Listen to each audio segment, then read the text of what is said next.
3កាយវិការអូនក្រុមយ៉ាងដែលអូនសាងមកលើបងជឿជាក់ថាបេះដូងអូនស្មោះពិត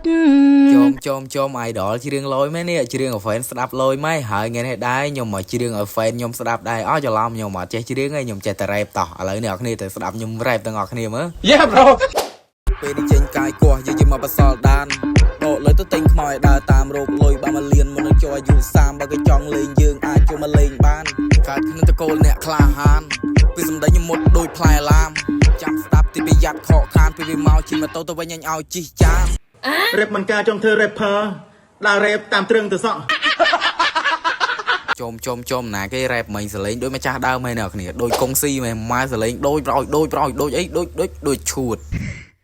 អេតើឥឡូវអ្នកគ្នាឲ្យបន្ទុកខ្ញុំម៉ានឲ្យម៉ានលើម៉ានអីចឹងណាសលេង rap ប៉ុណ្ណឹងដែរម៉ែដូចកុងស៊ីទាំងអាចប្រោយហើយអ្នកគ្នាក៏ផ្លេច comment ផងថាដូចប្រហែល%លយអត់